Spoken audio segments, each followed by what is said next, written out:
집을 나왔을 때에 야곱이 라반에게 이르되 나를 보내어 내 고향 나의 땅으로 가게 하시되 내가 외삼촌에게서 일하고 얻은 처자를 내게 주시어 나로 가게 하소서. 내가 외삼촌에게 한 일은 외삼촌이 아시나이다. 라반이 그에게 이르되 여호와께서 너로 말미암아 내게 복 주신 줄을 내가 깨달았노니 내가 나를 사랑스럽게 여기거든 그대로 있으라. 또 이르되 내 품삯을 정하라. 내가 그것을 주리라. 야곱이 그에게 이르되 내가 어떻게 외삼촌을 섬겼는지 어떻게 외삼촌의 가축을 쳤는지 외삼촌이 아시나이다. 내가 오기 전에는 외삼촌의 소유가 적더니 번성하여 때를 이루었으니 내 발이 이르는 곳마다 여호와께서 외삼촌에게 복을 주셨나이다. 그러나 나는 언제나 내 집을 세우리이까. 라반이 이르되 내가 무엇으로 내게 주랴. 야곱이 이르되 외삼촌께서 내게 아무것도 주시지 않아도 나를 위하여 일을 행하시면 내가 다시 외삼촌의 양떼를 먹이고 지키리이다. 오늘 내가 외삼촌의 양떼에 두루 다니며 그 양 중에 아롱진 것과 점 있는 것과 검은 것을 가려내며 또 염소 중에 점 있는 것과 아롱진 것을 가려내리니 이 같은 것이 내 품삯이 되리이다. 후일에 외삼촌께서 오셔서 내 품삯을 조사할 때에 나의 의가 내 대답이 되리이다. 내게 혹시 염소 중 아롱지지 아니한 것이나 점이 없는 것이나 양 중에 검지 아니하는 것이 있거든 다 도둑질한 것으로 인정하소서. 라반이 이르되 내가 내 말대로 하리라 하고 그날에 그가 순염소 중 얼룩무늬 있는 것과 점 있는 것을 가리고 암염소 중에 흰 바탕이 아롱진 것과 점 있는 것을 가리고 양 중에 검은 것들을 가려 자기 아들들의 손에 맡기고 자기와 야곱의 사이를 사흘길이 뜨게 하였고 야곱은 라반의 남은 양떼를 치니라. 야곱이 버드나무와 살구나무와 신풍나무의 푸른 가지를 가져다가 그것들의 껍질을 벗겨 흰 무늬를 내고 그 껍질 벗긴 가지를 양떼가 와서 먹는 개천의 물 구유에 세워 양떼를 향하게 하매 그 떼가 물을 먹으려 올 때에 새끼를 베니 가지 앞에서 새끼를 뱀으로 얼룩얼룩한 것과 점이 있고 아롱진 것을 낳은지라. 야곱이 새끼 양을 구분하고 그 얼룩무늬와 검은빛 있는 것을 라반의 양과 서로 마주보게 하며 자기 양을 따로 두어 라반의 양과 섞이지 않게 하며 튼튼한 양이 새끼 뵐 때에는 야곱이 개천에다가 양떼의 눈앞에 그 가지를 두어 양이 그 가지 곁에서 새끼를 베게 하고 약한 양이면 그 가지를 두지 아니하니 그렇게 함으로 약한 것은 라반의 것이 되고 튼튼한 것은 야곱의 것이 된지라. 이에 그 사람이 매우 번성하여 양떼와 노비와 낙타와 나귀가 많았더라. 아멘. 비전이 있으면 못 넘을 장벽이 없다. 비전이 있으면 못 넘을 장벽이 없다. 이 제목으로 말씀을 전하겠습니다. 옆에 사람에게 이렇게 격려의 인사를 하겠습니다. 당신은 모든 장벽을 뛰어넘을 그러한 사람입니다. 그렇게 인사하겠습니다. 당신은 모든 장벽을 뛰어넘을 능력의 사람입니다. 실력의 사람입니다.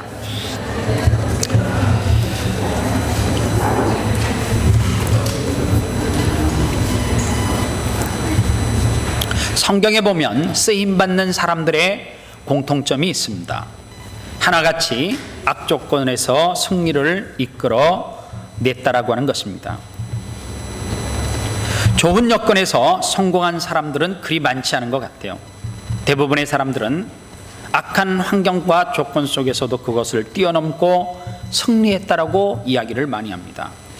이 악한 마귀는 우리들에게 항상 이렇게 말합니다. 너에게 이것이 한계야. 그렇게 말해요. 이게 너에게 큰 장애물이야. 이것이 너에게 끝이야. 이렇게 끊임없이 속삭입니다. 그러나 오늘 저와 여러분들은 하나님 앞에 사명으로 부름을 받은 자들이기 때문에 기죽지 말고 겁먹지 말고 그 장벽을 믿음으로 뛰어넘는 신실한 주의 종들 되시기를 주님의 이름으로 축원합니다. 오늘 성경의 야곱은 악조건 가운데 그것을 뛰어넘은 사람 가운데 한 사람입니다. 그런데 대개 사람들을 보면은요, 그 악조건이라고 하는 것이 스스로 만드는 경우가 많다라고 하는 사실입니다. 야곱도 본인에게 악조건 스스로 자초한 일들이라고 볼 수가 있어요. 왜냐하면 그는 아버지에게 사기를 쳤어요. 형이 축복을 받을 것을 자기가 가로채기 위해서 팔에는 짐승의 털을 붙이고 없는 구렛나루를 만들어 붙이고, 그리고 성대모사를 태초로 했던 사람이 야곱이에요. 요즘 TV에 보면 성대모사 참 많이 하잖아요. 야곱이 그 짓을 했어요. 그리고 형에게는 어떻게 했어요? 가장 힘들 때에 팥죽을 통해서 형의 장자권을 빼앗는, 그래서 그 일로 통하여서 자기가 살고 있는 집으로부터 도망을 갈 수밖에 없었어요. 20년 동안 외삼촌 라반의 집에서 죽을 고생을 해요. 그런데 그 20년 동안의 야곱의 삶이라고 하는 것은 어떻게 보면 시험이었고 훈련이었는데, 이것을 하나로 이야기하면 야곱을 하나님께서 정화시키기 위한 훈련이었다, 이렇게 볼 수가 있습니다. 하나님은 때로는 유머스럽기도 하시고 짓궂기도 하십니다. 하나님께서는 어떤 사람의 단점을, 약점을 고치기 위해서 그보다 더 단점과 약점을 가지고 있는 사람을 붙일 때가 있어요. 사람은 자기의 약점을 잘 못 봐요. 그래서 자기가 다 옳은 줄 알아요. 여기에 있는 저도 그래요. 그놈의 똥꼬집이 왜 그렇게 뗀지요? 특히 누구에게 잘 그 똥꼬집을 부리냐면 아내에게요. 뭐 하나 이렇게 탁 꽂히면 돌아서 보면 이럴 때 있어요. 돌아서기도 전에 내가 잘못한 게 느껴져. 근데 그게 뭐 또 자존심이 거기서 발동을 해갖고 거기에서 깨갱해도 되는데 안 하고 또 어거지를 써요. 하나님께서 야곱이 그런 인생을 살까봐 자기의 단점을 누구로 통해서 보게 했냐면 외삼촌 라반을 통해서 자기가 보지 못하는 약점, 단점을 보고 깨닫게끔 했다라고 하는 사실입니다. 그래서 야곱을 보면서, 야곱이 외삼촌 라반을 보면서 스스로 뭐 하게 만들어요? 돌이키고 회개하게 만들더라는 거예요. 오늘 성경에 야곱이 외삼촌 집에서 종처럼 살 만큼 살다가 독립을 해야 되겠다라고 하는 생각을 해요. 그런데 오늘 성경에 참 재미있는 이야기가 있어요. 성경을 자세히 보니까 그 가정에서 외삼촌과 야곱이 딜을 해요. 먼저 야곱이 말을 꺼내요. 외삼촌, 내가 외삼촌의 집에서 종로를 탈 만큼 했습니다. 재산 별로 없었잖아요. 제가 와서 재산이 많이 뿌른 거 아시죠? 하나님이 복 주셔서 그래요. 저를 통해서. 그랬더니 이 외삼촌 라반이 여유가 있어요. 그가 안다, 그렇게 이야기해요. 네 수고다. 내가 너에게 뭐 해줄까? 그렇게 이야기했더니 야곱도 그 딜의 현장에서 머리가 되게 좋은 사람이에요. 외삼촌이 지금까지 제가 수고한 거에 대한 값을 지급하지 않아도 됩니다, 그렇게 이야기해요. 그런데 제가 조건 걸겠는데 그거 주실랍니까? 그러면 제가 다시금 종으로서 충성하겠습니다. 그랬더니 너 조건 제시해봐라 그래요. 오늘 성경에 보니까 야곱이 외삼촌 라반에게 조건을 제시해요. 뭐라고 이야기해요? 지금까지 외삼촌이 가지고 있던 모든 짐승은 외삼촌 것입니다. 심지어 무엇까지 이야기해요? 수염소 중에 얼룩무늬가 있는 자, 점이 있는 자, 암염소 중에 흰 바탕에 아롱진고 점 있는 것, 양 중에 검은 자, 그 모든 것도 다 외삼촌 것입니다. 그러면 너 뭐 할래? 그러니까 앞으로 그런 짐승, 쉽게 말하면 정상적이 아닌 짐승이 나면 그거 저 주십시오. 그랬더니 여기에서 외삼촌 라반이 기가 막힌 작전을 써요. 그래? 좋다. 그래서 딜이 성사가 됐어요. 그리고 외삼촌 라반이 그 모든 문제 있는 정상적인 것은 당연히 자기 것이고 점이 있거나 그리고 검거나 아롱지거나 이 모든 짐승을 야곱이 거처하고 있는 곳에서 사흘길을 떨어진 어디에다가요? 아들이 있는 곳에다가 다 쉽게 말하면 유배 보내요.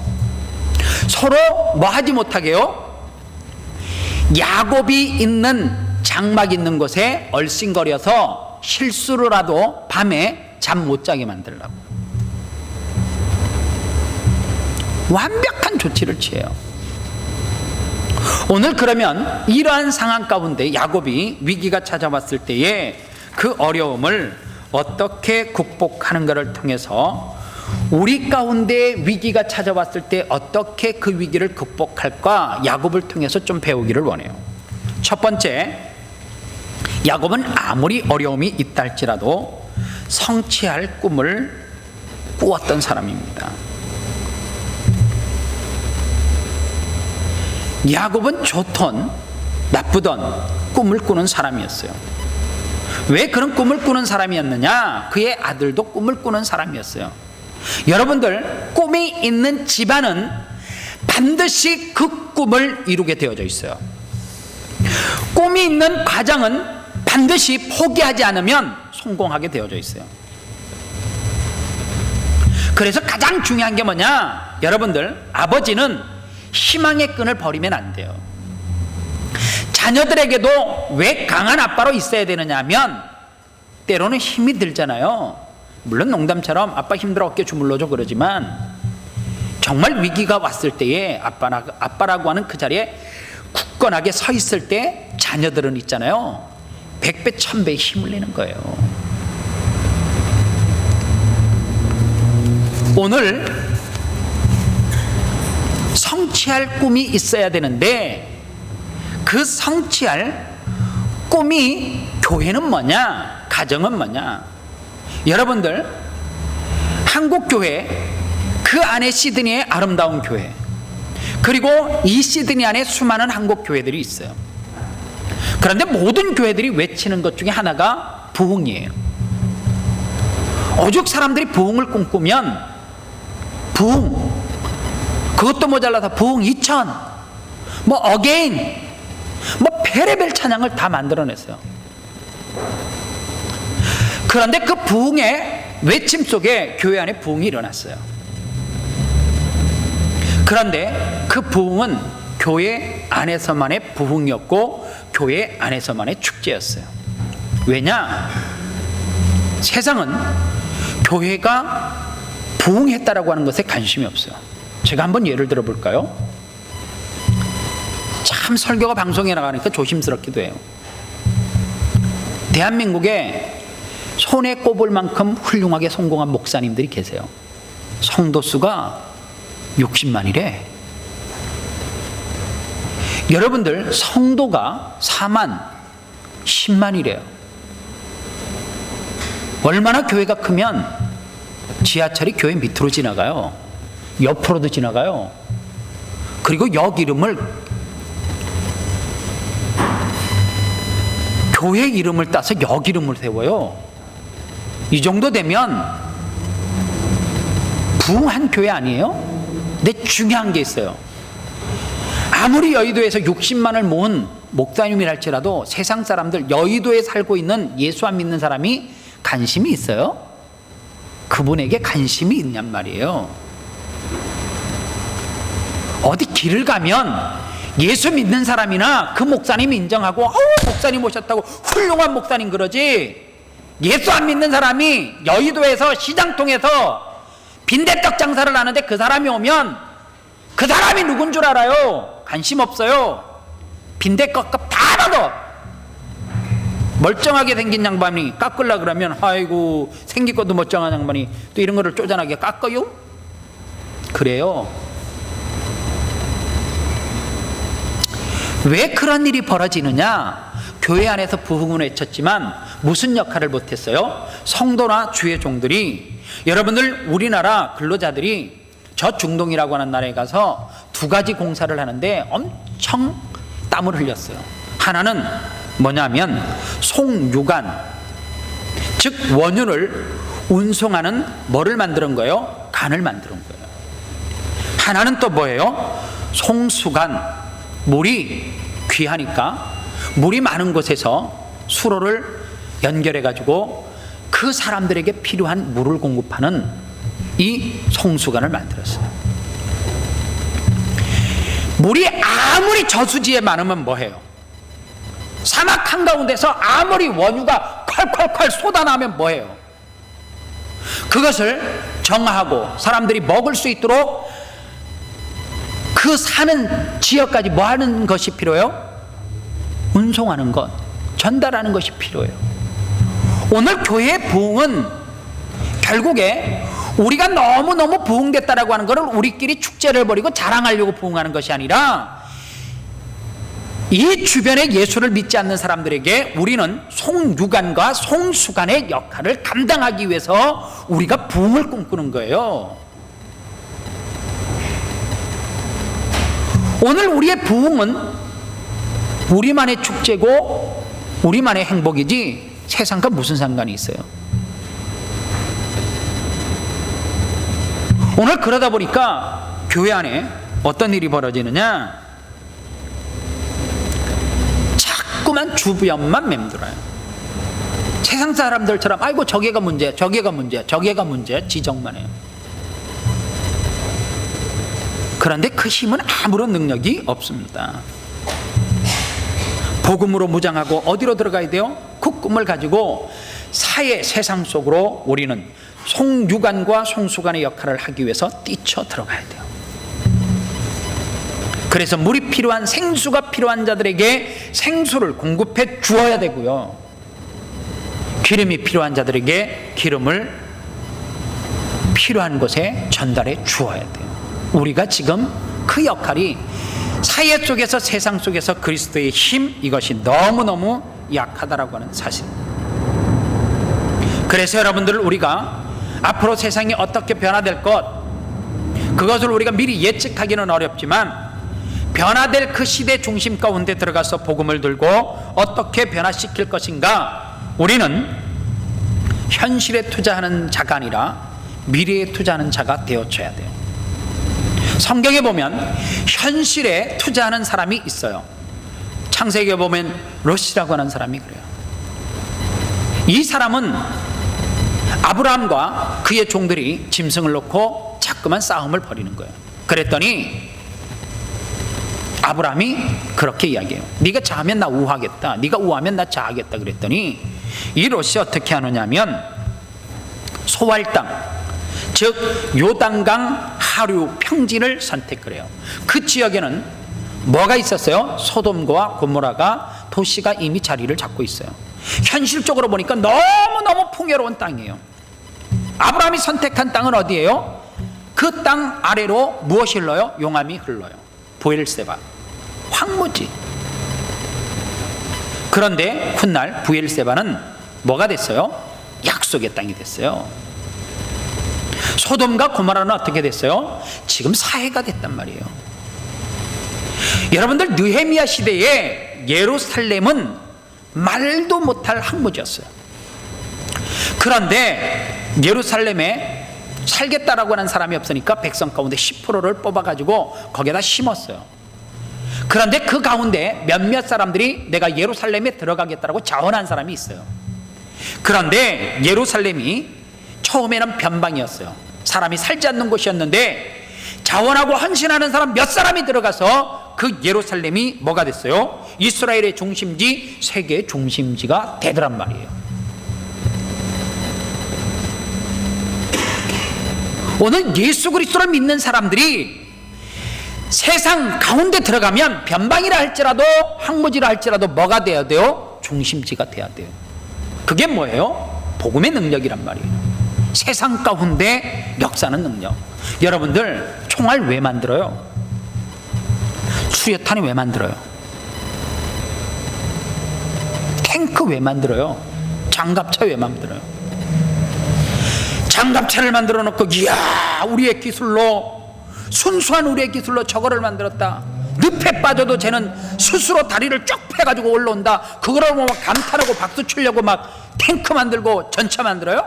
아니죠. 만드는 이유는 딱 하나요. 유사시에 적을 무찌르려. 이것을 우리에게 그대로 적용하면 예수 왜 믿어요? 야, 우리끼리 축제하고 자랑하려고 예수 믿어요? 아니에요. 세상 가운데 뭐 하려고요? 그 복음을 증거하려고 믿는 거예요. 그래서 전하지 않는 복음은 다 죽은 거예요. 두 번째로, 환상을 현실로 이루기 위해서 연구해야 돼요. 오늘 성경의 야곱을 보십시오. 얼마나 연구를 많이 했어요. 지금까지 모든 것은 외삼촌 것입니다. 그리고 저에게는 지금부터 그렇게 돌연변이 같은 것이 생기면 저에게 주십시오. 그리고 야곱이 가만히 있었어요? 아니잖아요. 오늘 성경에 보니까 버드나무, 살구나무, 신풍 이런 나무를 세 가지 종류를 잘 조합을 그리고 난 다음에 튼튼한 짐승들이 오면 그 가지, 푸른 가지를 탁 꼽아놔요. 그런데 그거를 먹는, 그 물을 마시는 짐승들이 다 새끼를 베는데 뭐를 낳았어요? 얼룩얼룩한 거, 아롱진 거, 검은 거 낳았어요. 여러분들, 우성의 법칙이라는 거 알죠? 임신한 엄마들이 어떻게 해요? 딸기를 먹어도 예쁘게 생긴 거 먹잖아요. 삐쭉삐쭉 삐져나온 거 안 먹고요. 가을도 예쁜 거. 음악을 들을 때 임신한 엄마가 막 미친 음악 들어요? 아니죠. 마음에 평안함이. 어떤 임산부가 저에게요, 목사님, 제가 예를 뵀잖아요. 그 예배인가하고 저하고 무슨 상관이에요? 별 상관이 없는데 부탁을 하는 거예요, 저에게.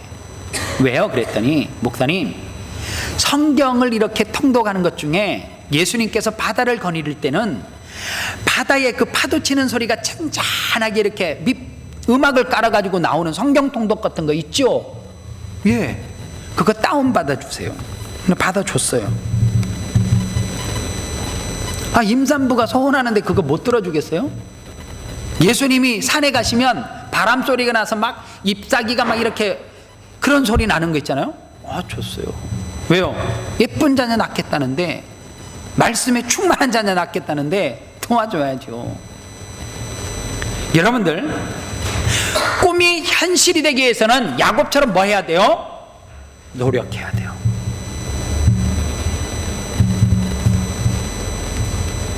여러분들, 꿈이 현실이 되게 하려고 하면 어떻게 해야 되는 줄 아세요? 잘 들으세요.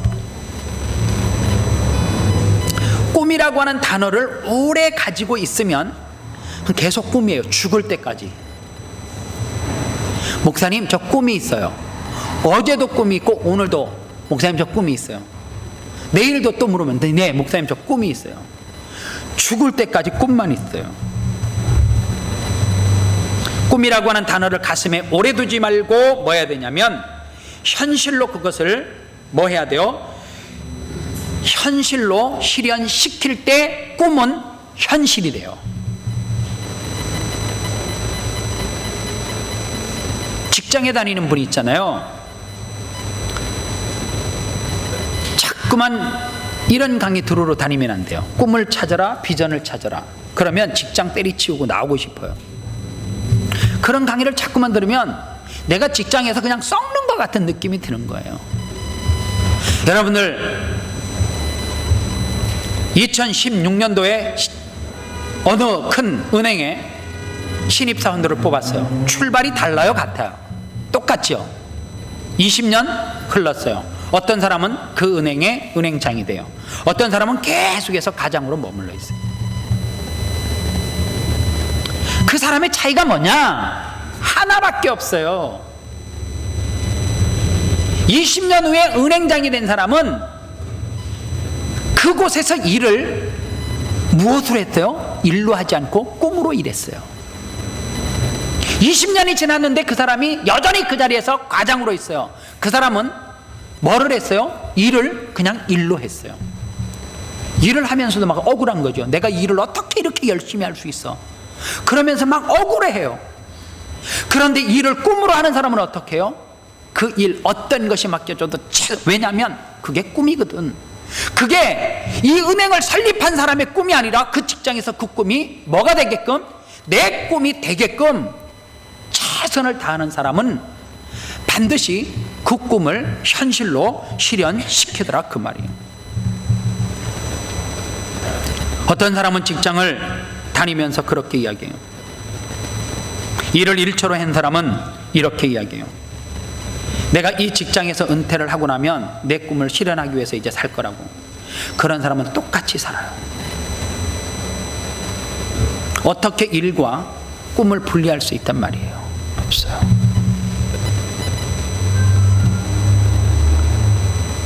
여러분들, 어떤 어머니가 양장점에서 50년 일을 했대요. 양장점 50년을 하니까 무릎이 다 망가졌을 거 아니에요. 철심을 다 박았대요. 무릎이 아니고 쎄요, 쎄. 자녀가 성공했습니다. 방송국에서 자녀가 성공하니까 훌륭한 어머니를 방송국으로 불렀어요. 그래서 그 방송국의 사회자가 이렇게 물었어요. 어머니, 양장점을 자녀들을 위해서 50년 하셨다는데 억울하지 않냐고. 억울하게 뭐가 억울하냐고. 왜 그 어머니는 억울하지 않아요? 자식이 그 어머니의 꿈이기 때문에 억울하지 않는 거죠. 내가 먹지도 못하고 입지도 못하고 저 인간을 위해서 내가 이렇게 했다는 게 한스럽다, 이런 부모 봤어요? 없어요. 왜요? 그 자녀는 어머니에게 있어서 꿈이거든요. 마지막 사회자가 물었어요. 그 무릎 불편하지 않으세요? 괜찮아요. 자석 옆에만 안 지나면 괜찮다는 거예요. 사랑하는 여러분, 꿈이 있으십니까? 꿈이 내 삶 가운데 현실이 되려고 하면 어제랑 똑같이 살면 안 돼요. 그 꿈을 위해서 뭐 해야 돼요? 지금 대가를 지불하면 성공해요. 어떤 23살짜리 청년이 많은 청중들 앞에서 강연을 해요. 그런데 그 친구는 이런 강연을 하더라고요. 저는 여러분들보다 어릴 수도 있고 비슷한 사람들이 있을 수도 있고 저보다 어린 사람들도 있어요. 그런데 저는 초등학교 다닐 때에 이런 사람이었습니다. 아버지 엄마가 하루를 마치고 들어오면 종이팩을 2개를 양손에다 하나씩 2개씩 들고 들어온대요. 그리고 저녁을 먹으면 가족들이 모여가지고 돈을 분리를 하는 일을 하고 잠을 잤대요. 그런데 그 친구가 이렇게 말해요. 저는 모든 집이 그렇게 사는 줄 알았어요. 그래요. IMF가 터졌습니다. 아버지 사업이 부도났어요. 그런데 빛이 안 들어오는 지하로 들어갔어요. 그때 자기가 알았다는 거예요. 모든 사람이 전에 나처럼 사는 것은 아니었다는 거예요. 그런데 그 친구 강연의 제목이 뭐냐면 자기 일에 1년만 미치래요. 그러면 성공한대요. 그런데 그게 되게 감동이 되더라고요. 자기 일에 1년만 미치면 된대요. 그래, 어떻게 미쳤나 보니까 이 친구는 잠을 누워서 안 잤대요. 쪽잠을 잤대요. 자기는 앉아서 밥을 먹지 않았대요. 뛰면서 밥을 먹었대요. 1년을 그렇게 살았더니 성공하겠더라는 거예요. 여러분들 한번 생각해 보세요. 다른 사람이 하는 거 똑같이 하면서 내가 그 분야에서 성공할 수 있다? 이 세상은 그렇게 만만하지 않아요. 공부의 신, 어떤 직업의 신, 대가 이야기할 때 그 사람들은 그냥 그 자리에 간 것이 아니에요. 그만한 대가를 지불하고 피와 땀과 눈물을 흘리는 뭐가 있었어요? 수고가 있었기 때문에 그 자리에 가더라고 하는 사실입니다. 그래서 우리 예수 믿는 사람들은 말씀을 묵상하는 것을 큐티라 그러잖아요. 성경 한 구절 읽고 그냥 고개를 끄덕끄덕거리고 아하 여기서 끝나면 그 말씀은 내 삶 가운데 아무런 능력이 없어요. 그 말씀은 삶의 걸음이 돼야 되고 그 말씀을 부여잡고 뜀박질할 수, 달려갈 수 있어야 된단 말이에요.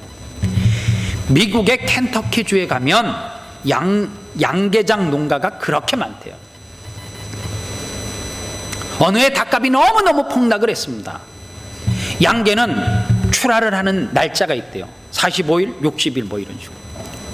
기간이 지났는데도 너무 폭락을 하니까 주변의 농가들이 구덩이를 파가지고 그 닭을 땅에다 묻기 시작하는 거예요.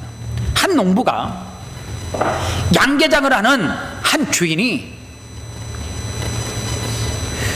왜 이 닭을 땅에다 다 묻어야 될까 연구하고 고민하기 시작했어요.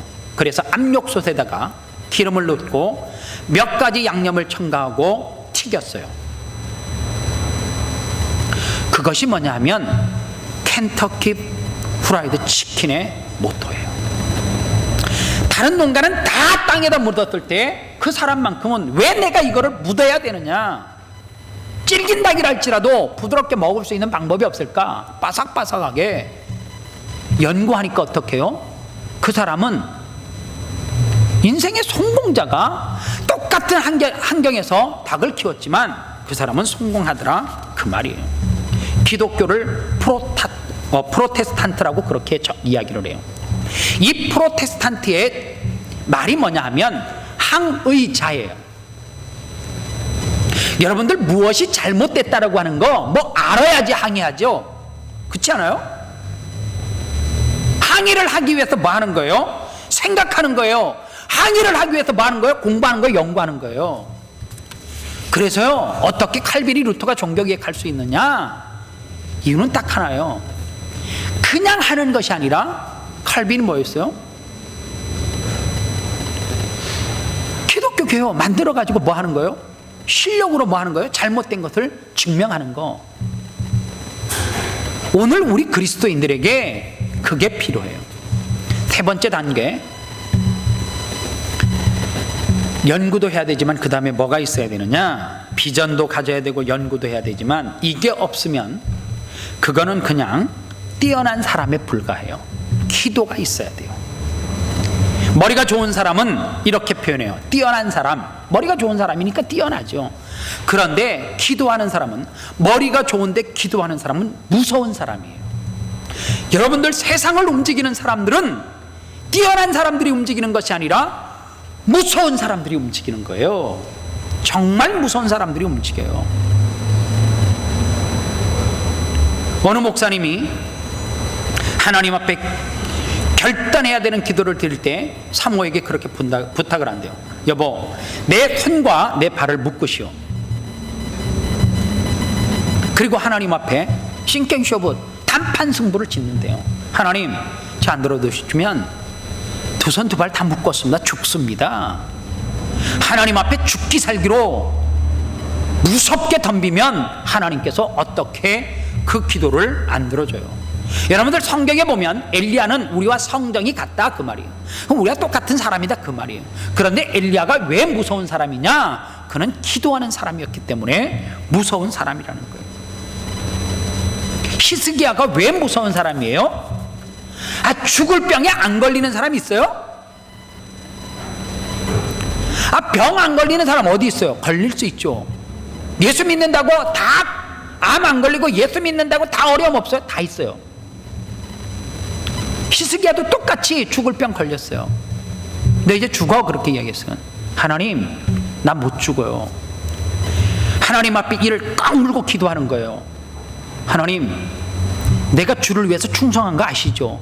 내가 진심과 전심으로 하나님 앞에 기도하는데 내 생명 연장시켜 주세요. 하나님 앞에 목숨 걸고 덤비는 거예요. 창조과학회 김명현 교수가 이 지구의 시간을 거꾸로 돌리면 히스기야의 때 해 그림자가 10도 뒤로 물러나지 않으면 이 지구의 시계를 거꾸로 돌리면 계산이 안 맞대요. 딱 10도를 돌리면 정확하게 그 계산이 맞아떨어진대요. 여러분들 보세요. 한 사람의 기도가, 히스기야가 그리고 영원히 살았어요? 얼마 살다 또 죽잖아요. 그런데 하나님 앞에 살아있을 때 내가 목숨 걸고 하나님 앞에 기도하니까 하나님이 그 기도 들어주더라, 그 말이에요. 마지막 네 번째 해야 될 게 뭐냐면 인내가 필요해요. 중국 사람들이 제일 좋아하는 고사성어가 있습니다. 우공이산이라고 하는 고사성어예요. 나이가 많이 드신 할아버지가 있습니다. 자기가 평생 터전으로 살고 있는 집인데 자기 앞에 산이 가로막고 있는 거예요. 이 노인이 죽기 전에 저 산을 어떻게 하고 싶은데 방법이 없잖아요. 그날부터 삽을 들고 산을 파기 시작했어요. 꽃갱이를 들고 산을 찍기 시작했어요. 산신령이 나타나서 비웃는 거예요. 야, 너 뭐 하냐 그러니까 이 산 없애려고. 야, 꽃갱이라고 삽질한다고 그 산이 없어지니? 그렇게 말했어요. 그랬더니 우공왈, 내가 파다가 죽으면 내 아들이 파고, 내 아들이 파다 죽으면 그의 아들이 또 파고, 그래도 안 없어지면 그의 아들이 또 파고, 아들이 또 파면 그 산 안 없어지겠냐? 그랬더니 산신령이 감동해서 산을 옮겨줬대요.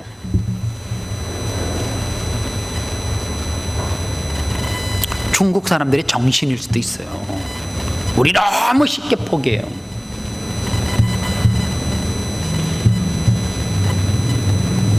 제가요, 지난 주일날 앰프 좀 올려주세요. 키보드.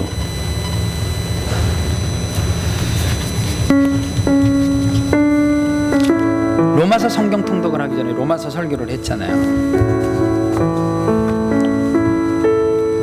그리고 월요일날 노동절이었고, 그래서 저도 그렇고 여러분들도 그렇고 각자의 프로그램이 있고 그 다음에 각자의 어떤 만남들이 있었던 것 같아요. 어느 성도님이 주일날 말씀을 듣고 저에게 카톡으로 장문의 편지와 같은 글을 보내줬어요. 제가 이 편지를 받고 너무 마음이 아파가지고, 마음이 아픈 이유가 뭐냐면 내가 진짜 목사 맞는가에 대한 내 자신을 들이치고 내 자신의 가슴을 찢을 수밖에 없는 한편의 글이어서, 정말 내가 이렇게 살면 안 되지, 예수님의 정신이 내게 없지,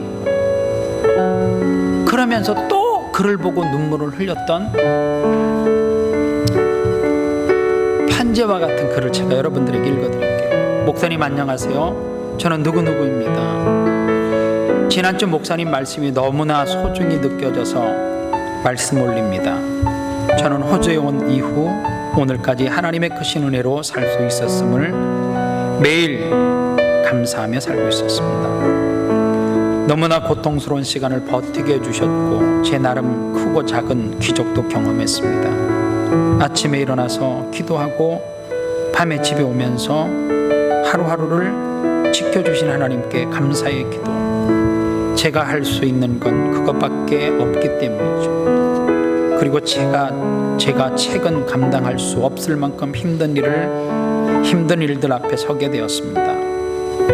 그런데 이젠 제가 영육이 너무 지치고 상처투성이로 거덜이 난 모양입니다. 얼마 전까지 하나님께 드리는 기도의 말씀도 이젠 기도할 때 머릿속이 하얗게 되어 아무 말도 생각이 나지 않고 결국은 살려주세요, 도와주세요, 이 말밖에 아무 말도 생각이 나질 않네요.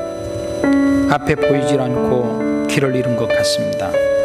그런데 목사님께서 설교 중 해주신 기도 이야기가 저의 마음에 작은 등대같이 느껴졌습니다.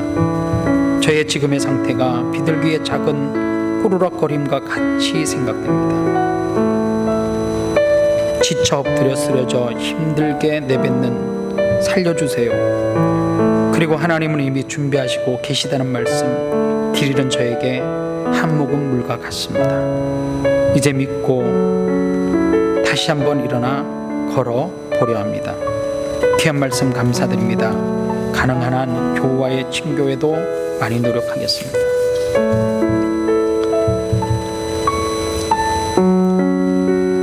아파하기 전에 왜 영적인 아버지가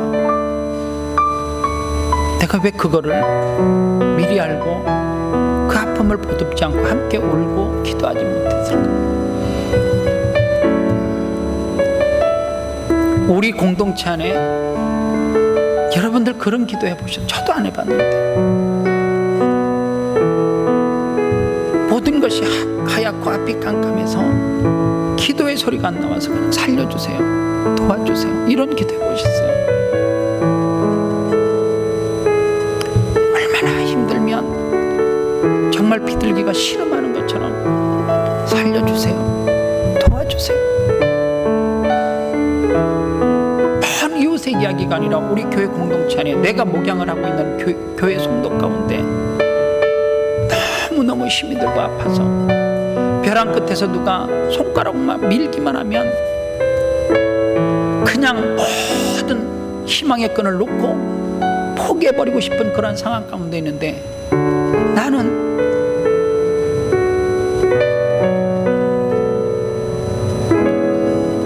그런 사람을 한 사람 한 사람 챙기지 못하고 내가 마음이 맞고 생각이 맞은 사람과 시간을 보내기도 하고, 그리고 전혀 내 마음속에 그 깊숙이 들어가지 못한 그런 목회를 하고 있는 내가 너무너무나 부끄럽고 수치스럽고 제 스스로에게 말할 수 없을 만큼 제 스스로가 부끄럽습니다. 여러분들 지금 뭘로 고민하세요? 좋은 집을 사는 것, 좋은 차를 사는 것, 좋은 백을 사는 것 때문에 고민하고 계세요? 오늘도 여전히 내가 교회 안에서 교제를 해도 마음이 맞고 생각이 맞는 사람, 나하고 수준이 맞는 사람과 교제하면서 나는 신앙의 교제를 잘하고 있다고, 나는 교회 안에서 잘 지내고 있다라고 그렇게 생각하십니까? 아닌 것 같아요.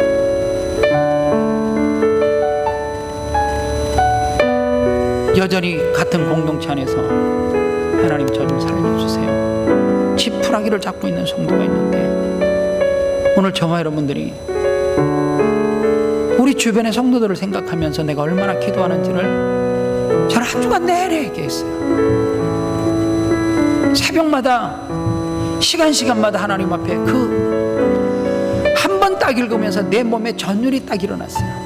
내가 너무 부끄러워서 매일 기도해요. 하나님, 제가 죄인입니다. 목사란 내가 부끄럽고 수치스럽습니다. 사랑하는 여러분, 내가 지금 살려주세요, 도와주세요 이 기도가 아닌 하나님 내 자녀 잘 되시기 위해서, 그거 사치 그게 사치죠. 하나님 내 아들의 문제 하나님 잘 되게 사치예요, 사치. 벼랑 끝에서 죽을 것 같은 심정으로 비둘기가 신음하는 것처럼 꼬르륵거리는 성도가 있다면, 우리가 지금 내가 이 땅에서 무엇을 먹을까, 무엇을 입을까, 무엇을 마실까 다 사치예요. 사랑하는 여러분, 공동체 동역이라고 하는 말은 다른 거 아니에요. 내 주변의 아픈 성도들을 이번 한 주간 동안 좀 돌아보시기를 바랍니다. 한번 살폈으면 좋겠어요. 제가 먼저 회개해요. 제가 참 부끄러워요. 제가 너무너무 자신이 부끄럽고 원망스러웠어요. 오늘 우리 성도들 아파하는 사람이 있으면 다가가서 등을 쓰다듬어주고 격려하고 위로해주고, 내가 관심이 없는 사람이랄지라도 관계가 없는 사람이랄지라도 한마디 따뜻한 격려의 말을 건네고, 위로가 필요하지 않을까요? 사랑이 필요하지 않을까요? 오늘 이런 공동체가 우리 가운데 먼저 형성이 되고, 그 사랑이 더불어 세상 밖으로 송유관이 되고 송수관이 되어져서 그 사랑을 경험하지 못한 사람들에게도 전달하고 나누어 줄 수 있으면 좋겠습니다. 이 시간 기도하겠습니다. 하나님 감사합니다.